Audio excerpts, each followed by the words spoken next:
Lagi-lagi artis Revaldo mengutas langkah kejutan yang menggebrak mata publik.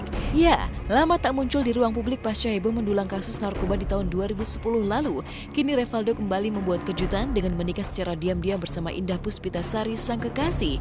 Uniknya tidak hanya merahasiakan pernikahannya, kabarnya Revaldo pun sengaja melakukan resepsi perkawinan secara sembunyi-sembunyi dengan menggelar sebuah pesta jauh dari ibu kota Jakarta tempat mereka tinggal, yaitu di salah satu hotel di Sukabumi, Jawa Barat. Ada apa dengan Revaldo? Jika pernikahan adalah sebuah kabar bahagia yang layak untuk dibagi, mengapa ada kesan ditutup-tutupi di balik pernikahan Revaldo dan Indah? Masih menjadi misteri. Yang jelas, ketika berusaha ditemui oleh tim Hotshot saat pesta resepsi berlangsung, Revaldo tampak bahagia bersama Indah menyambut para tamu yang uniknya jarang dihadiri oleh teman-teman selebriti mereka.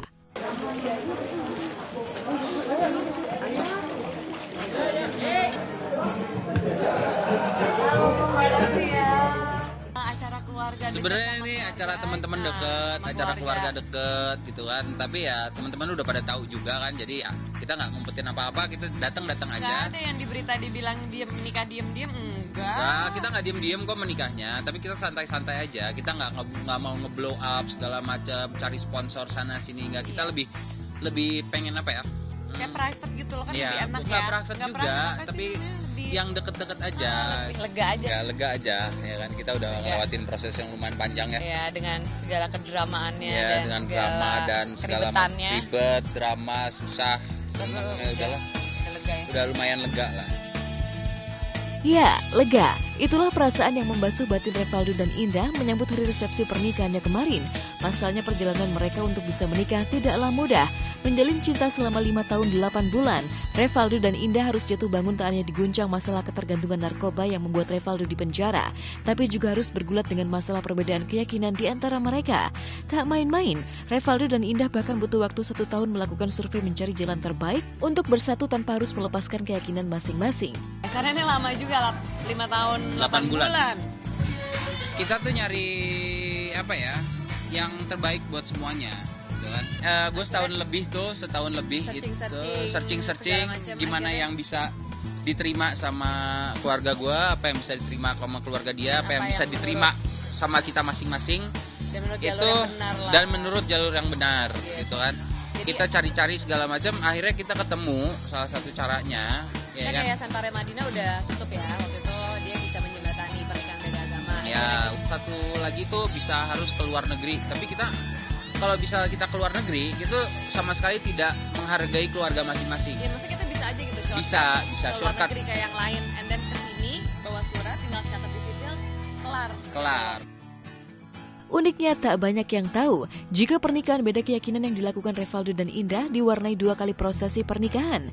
Jika di tanggal 20 April 2016 lalu Revaldo dan Indah dikabarkan menikah dengan pemberkatan gereja, maka keesokan harinya, yakni tepat pada tanggal 21 April, mereka juga menikah secara Islami. Karena secara aku Katolik kan ada dispensasi agama, pernikahan agama. Ya. Dan gue itu juga yang dicatatkan di sipil gitu. Dan untuk keadilan, maksudnya aku nggak mau ngerasa gue doang nih yang dinikahin gitu, ya kan? Berarti aku pun harus adil gitu. Dia dinikahkan dan menghargai. Aku pun sangat menghargai dia gitu. Jadi ada penghulu yang tidak bersangkut pautan dengan KUA manapun yang mau menikahkan kita. Orang tua gue datang, orang tuanya Os datang, ya kan, terus saksi-saksi ada, segala macam, semua persyaratannya lengkap lah. Mau tak mau, tanda tanya besar pun mencuat. Jika Indonesia adalah salah satu negara yang tidak memperbolehkan lembaga pemerintahnya menikahkan pasangan dengan perbedaan keyakinan, sehingga membuat sederet selebriti kerap memilih menikah di luar negeri untuk bisa menikah secara beda keyakinan, mungkinkah status pernikahan Revaldo dengan Indah bisa sah baik di mata hukum apalagi agama? Konsekuensi dan komitmennya kan jelas, lakum dinukum waliyadin, bagimu agamamu, bagiku agamamu. Bagi penghulu yang menikahkan tentunya ada konsekuensi dan komitmen tentang tanggung jawab dia pribadi nantinya kepada Allah Subhanahu wa Ta'ala. Kalau pernikahan berbeda agama dalam hukum pemerintahan kan tidak ada larangan, benar kan? Tetapi yang namanya pernikahan ini kan salah satu bentuk ibadah kita kepada Allah, bentuk bagaimana kita mengamalkan atau memperbanyak amal-amal soleh kita dalam kehidupan dunia. Jadi tetap hukum agama itu merupakan prioritas yang harus kita persatukan. Tapi kenyataannya gue dapet yang seperti ini dan gue harus menerima, kita semua harus bertoleransi dan saling menghargai, ya kejadiannya seperti ini. It's fine. Pasrah dengan status pernikahan, beda keyakinan yang diam-diam dilakukannya. Uniknya perkawinan Revaldo yang digelar dengan dua cara itu pun kian mendulang teka-teki baru. Pasalnya dari sederet tamu yang datang ke pesta resepsi pernikahan Revaldo dan Indah kemarin, tak banyak yang tahu bahwa Indah masih memeluk keyakinan yang berbeda dengan Revaldo. Dia kan nikah Islam juga, iya, jadi nggak ada masalah. Pastikan nikah Islam ya, kita nggak bisa kan kalau berlain-lainan gitu, udah masuk Islam. Saya bahagia, alhamdulillah Revaldo sudah menemukan jodohnya, jodoh yang dicintainya dan menurut dia cocok sama dia. Saya mendoakan supaya menjadi keluarga yang samara dan semoga bahagia selamanya.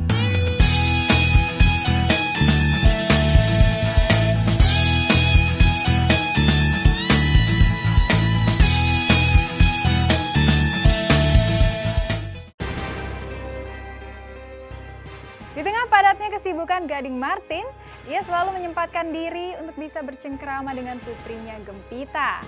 Gading rupanya terperangah dengan perkembangan putrinya yang kini sudah mulai pintar berdandan dan berakting lucu.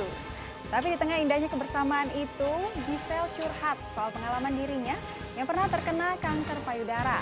Nah, seperti apakah komentar dan sikap Gading terkait pengalaman istrinya tersebut? Pengalaman terkena tumor payudara juga dialami oleh artis cantik Pevita Pierce yang baru-baru ini menjalani operasi pengangkatan tumor payudara.